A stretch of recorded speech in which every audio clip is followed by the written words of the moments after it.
Hola clase, hoy vamos a hacer la lección ¿Quién soy yo? Y actualmente yo faltó un acento. So I'm missing an accent. I remembered when I did this, I didn't have access to acentos, but this is a perfect opportunity para practicar. So, ¿dónde necesito un acento? Where do I need an accent mark? And mi pregunta, ¿quién soy yo? Which means, who am I? Um, so let me try to back out of this. We need it over the E. All question words in Spanish have an accent mark. ¿Quién, cómo, qué, um, and so on. So let me see if I can get this to work. Yes, Quién Soy Yo. Now we can start our lesson oficialmente. So happy to make a mistake in front of you all, though, because it's really important to know that that is a part of the growth process, having that growth mindset that you're going to make mistakes, but we can fix them and we can move on and we can get better. So here I have just a couple of pictures that I took in a museum in Madrid. I believe it was the Sofia Reina Museum where I took these. I just really love this guy over here, living his best life, and I thought this one was interesting too. So vamos a practicar las capitales. So we just did countries and capitals last week, and so to keep that fresh in your mind, vamos a continuar practicando. We are going to continue to practice. So, la capital de Colombia, Bogotá. La capital de Honduras, Tegucigalpa. Remember to break things down by vocales, by syllables in Espanol. It makes it a lot easier to do the pronunciation. Y las capitales de Bolivia, recuerda que son dos capitales. La Paz y el Sucre. Muy bien, clase. Vamos a continuar. La capital de España, Madrid. La capital de Perú, Lima. Y la capital de Uruguay, Montevideo. Muy bien. Hoy vamos a hacer una lección pequeña de cultural. We're just going to do a small cultural trip. This is some footage that I took on my most recent trip to España y es la Catedral de Granada. So vamos a ver un video que yo hice. We're going to watch a small video which will give you a better idea, and I will also try to describe to you what this amazing place is.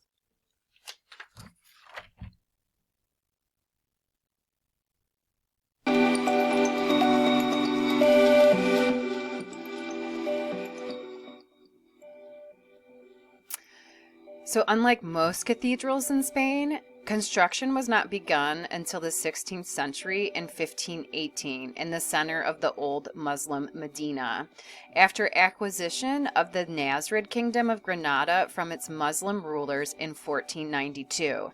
So I'm sure that 1492 is ringing a bell with you.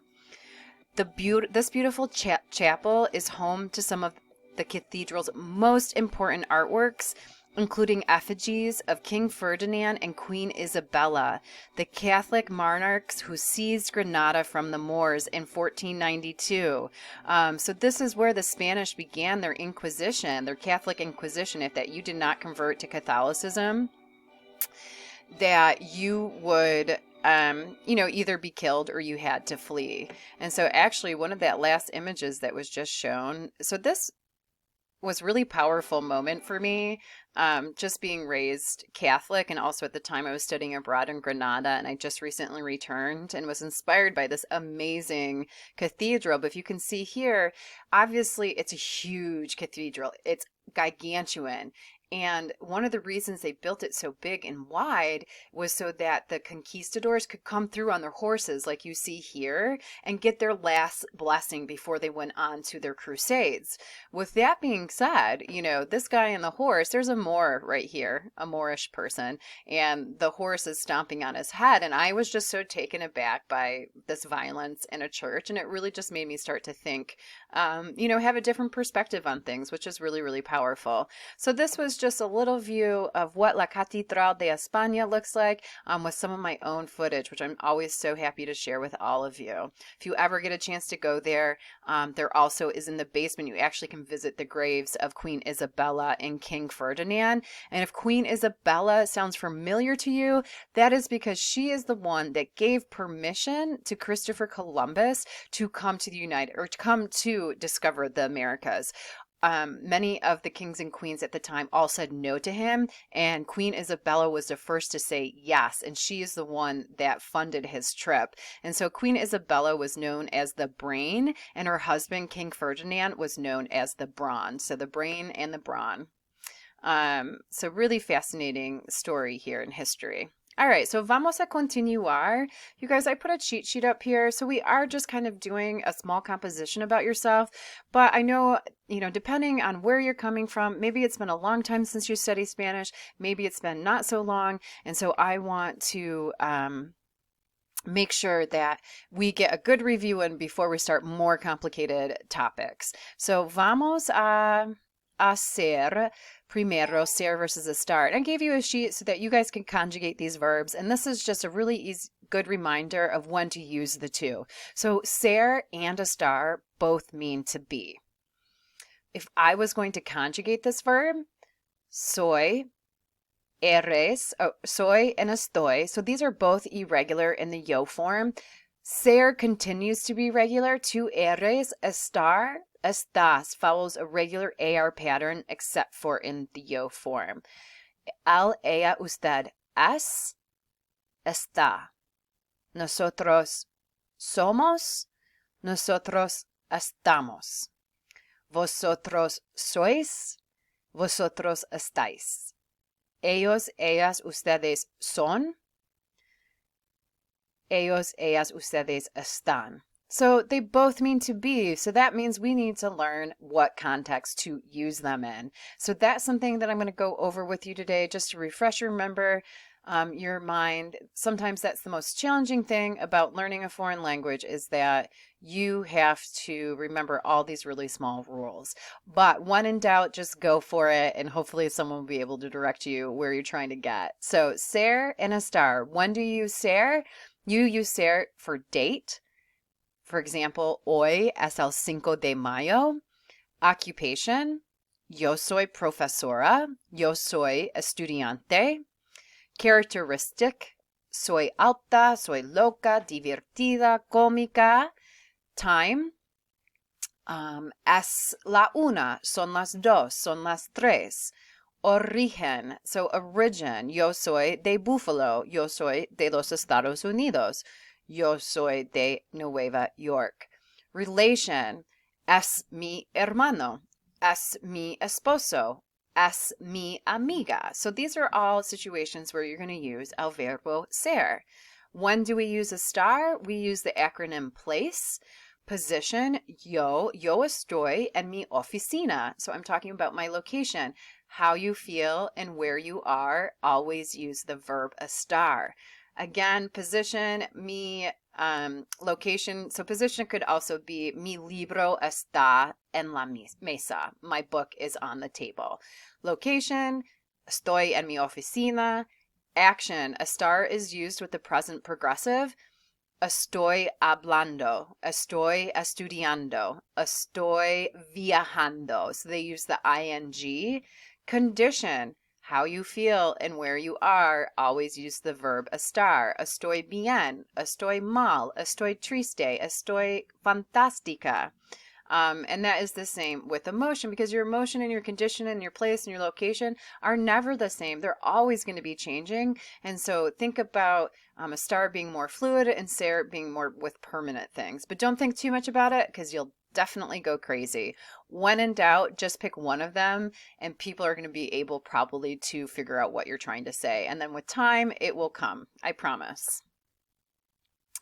Okay, so vamos a practicar. I gave you guys a list of 6 questions. You need to pick between ser and a star. So what I want you guys to do is choose ser and a star, conjugate it correctly, and most of them I'm asking you another question as well. So Boulder is in, so I also want you guys to tell me what state. So I love practicando geografía porque es muy importante. So anytime I can add some more details in, I do, regardless of what it is. And so you can also see what state it is by the color that is highlighted.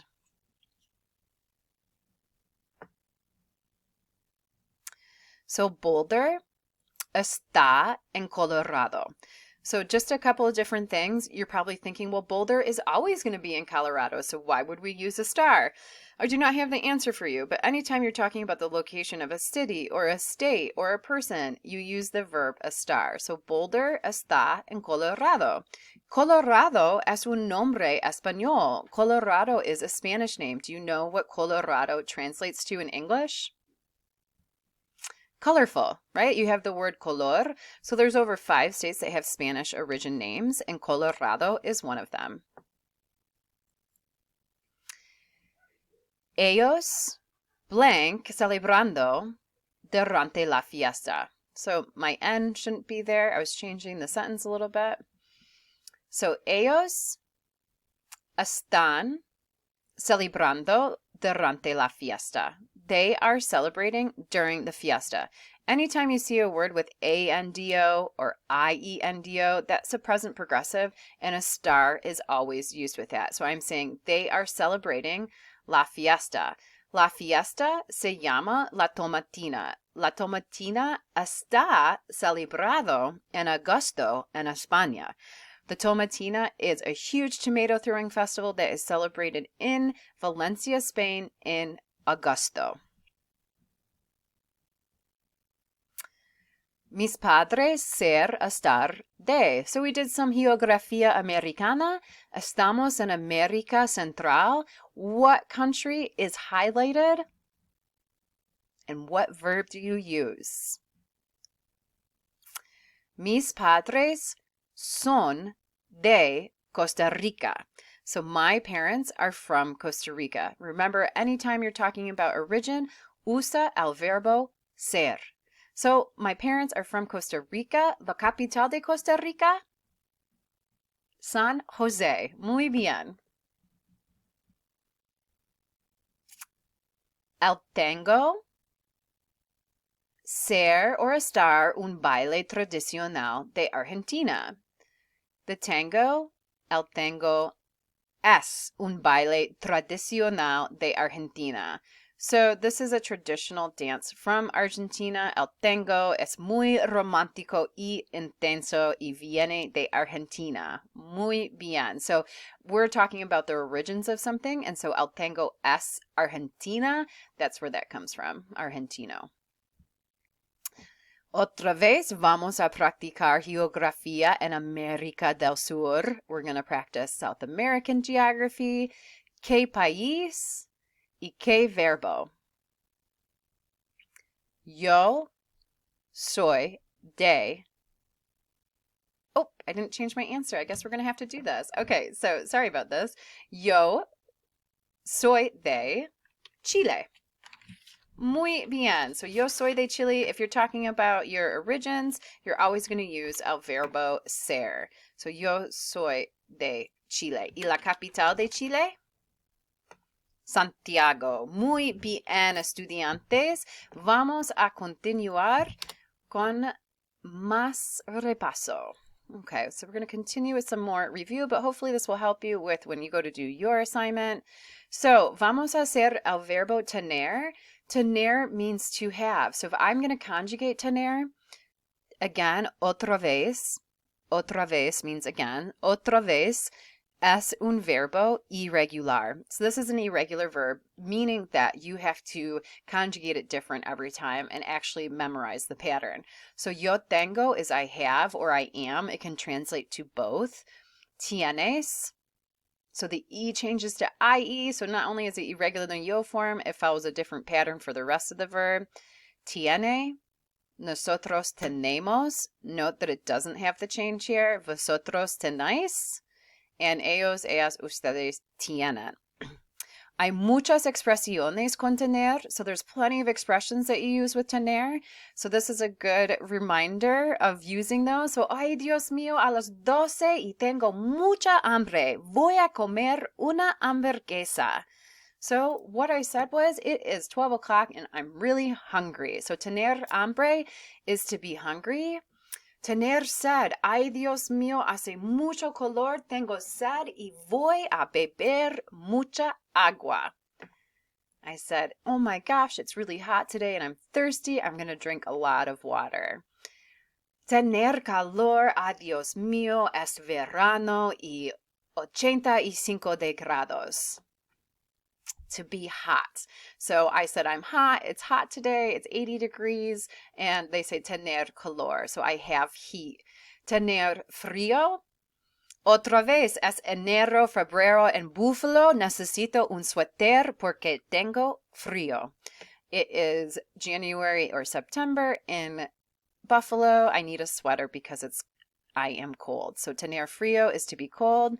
Tener éxito. So this one is espero que todo el mundo tengan éxito en mi clase. So I hope that everyone is successful in my class. So tener éxito means to be successful. Just a heads up, éxito is a false cognate, and that is a word that looks similar to a word in English but does not mean the same thing. So you might look at éxito and see exit, but éxito means success. So be careful of those false cognates out there. All right, so our next one, I say this all the time, tener cuidado. The phrase would be ten cuidado, and that means to be careful. These are just a handful of expressions that you can use with tener. There are a couple of more, but these ones are the most popular. One question you'll see often with the el verbo tener is ¿cuántos años tienes? And that's something that you can answer if you prefer to tell everybody your age. Is you say yo tengo. So if I was going to say I am 20 years old, 20. 21, 22. So remember, there's two ways actually to do this. I learned with the Y in between with two separate words. It has changed over time, so it depends on where you go, which one they use. Our book uses this form, so it's important if you're using numbers that you put these ones in. If I was going to say yo tengo 30 años, I would be saying 30, 30, 33, 34, and so on. If you know the base numbers, knowing 1 through 9 is pretty easy. ¿Cómo se dice 40? 40, 45, 46, por ejemplo. ¿Cómo se dice 50? 50, 57, 58, and so on. 60, 60, 61, 62, 70, 70, 71 y 72. So what you need to pay attention for 60 and 70 is just what I did right now. The only difference between 60 is that it has an S and the 70 has a T. And so that can definitely throw people off. I didn't go any higher than this. I wanted to, but I forgot to add my screen. So I'll just tell you 80 is 80, 90 is 90. And when you get to 100, it's 100.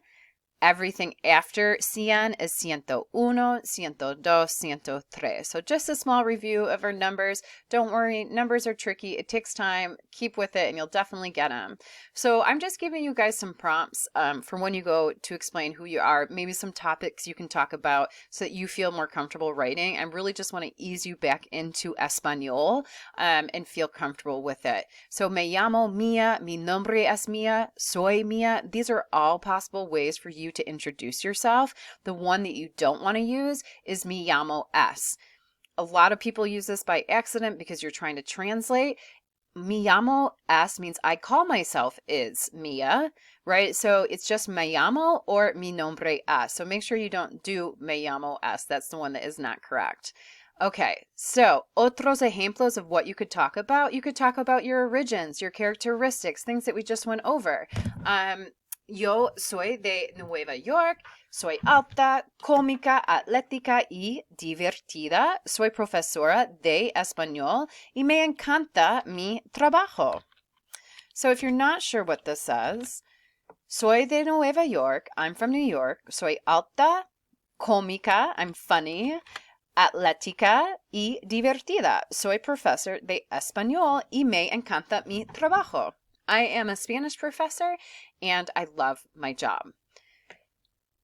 You can talk about who you live with. Vivo con mis padres, dos hermanas y mi hermana. Tengo dos gatos y una tortuga. So I just made this up. I live with my parents, two brothers, and my sister. Tengo dos gatos. I have two cats y una tortuga.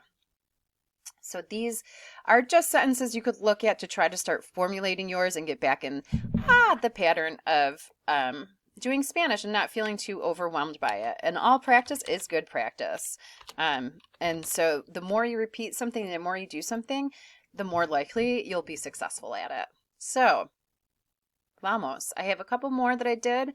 Tengo 22 años. Oh, so this is such a fun one. When I was doing this presentation, I couldn't do my accent marks. And this is why accent marks are so important. Tengo 22, right here I don't have my tilde, so it says tengo 22 años. So I'm going to tell you what this means. I just said I have 22 anuses. Yikes! Okay, so this is why acentos are really important. Now I have 22 years, and so when people ask me, are accent marks important? Yes, because it changes the definition of the word. So, tengo 22 años y mi cumpleaños es el 12 de mayo. So you could talk about how old you are if you want to or not. I don't care. And your birthday, me gusta celebrar con mi familia y mis amigos. I like to celebrate with my family and my friends. Yo estudio las lenguas extranjeras y mi clase favorito es español. No me gusta matemáticas. Es muy difícil para mí. I don't like math because it's really difficult for me.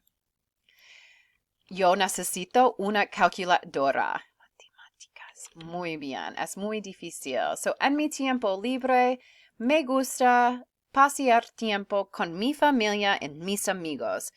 También me gusta hacer yoga y otros deportes como voleibol. So, también needs an accento on the E, and volleyball needs an accent on the I. So, just so you guys know, it's okay to make mistakes and go along with the flow. And also, pasear tiempo means to spend time. You also could say pasar tiempo, and that would be fine too. So these are some lead-in sentences that you can use. I think that will be helpful for when you guys do your Quién Soy Yo. So I'm just curious about what your name is, maybe where you're from, what you like to study, what you like, what you don't like, just to try to start using our Spanish in a written form. And don't worry about making mistakes. It's a part of the process of learning. Okay, so vamos a hacer una actividad. We are going to do an activity. Just a small listening activity so you guys can get to know me a little bit and maybe practice with your Spanish. And don't worry, you guys get multiple opportunities to take these quizzes again. So I'm not really, if you don't get it right the first time, that's okay. We're practicing. One of the hardest things to do is actually get an ear for Spanish. So the more you can expose your ear to it by listening to music, by listening to TV, the easier Spanish is going to come to you because you have to get your ear accustomed to hearing those words and sounds. So, yo voy a discutir un poco de quién soy yo en español. And when you go to take your quiz on your cheat sheet, you can fill it in what you think the answer it is. So, hola, me llamo Bridget y yo soy la profesora de español, pero también yo soy la tía de 10 sobrinos. Yo soy la tía de 10 sobrinos. También yo tengo 3 hermanos. Yo tengo un hermano y 2 hermanas. So tengo 3 en total. Yo soy una esposa. Mi esposo se llama Brady y nosotros casamos 10 años pasados. Celebramos 10 años juntos. Yo soy la esposa. Mi esposo se llama Brady y nosotros tenemos 2 hijos. Yo soy la madre de 2 hijos. Yo tengo 2 hijos, se llaman Arturo y Zelda. También yo soy profesora. Me gusta mucho enseñando español y francés. Estaba practicando por 20 años. Ok, y por fin, yo soy una hermana. Yo soy la más joven también. I am the youngest as well. Yo soy la más joven hermana de mis hermanos. So es un poco de yo. So yo soy tía, esposa, madre, profesora, hermana, amiga. Yo soy toda. Okay, so before we leave, hopefully you guys are going to be able to answer those questions. What I'm really going to ask you is ¿cuántos sobrinos yo tengo? How many sobrinos do I have? ¿Cómo se llama mi esposo? ¿Cuántos niños que yo tengo y cómo se llaman? ¿Cuántos hermanos que yo tengo? Y yo soy profesora de qué lenguaje. Muy bien. Okay, so those are the questions you're going to look for, and you will have multiple choice. And so at the very least, just pick what you think I said, okay, to answer those questions when you do it. Before I leave, you guys, definitely, because we're talking about who you are today, Quién Soy Yo, I love this song. It's called Soy Yo, which means it's me. Soy yo, tu profesora. It's me, your professor. By Bomba Estéreo. It's one of my favorite songs. It's a great video, so check it out. Again, a great way to expose yourself to a foreign language. Que tenga un buen día. I hope you guys have an amazing day. If you have any preguntas or problemas, please send me an email. I am happy to help you. Ciao.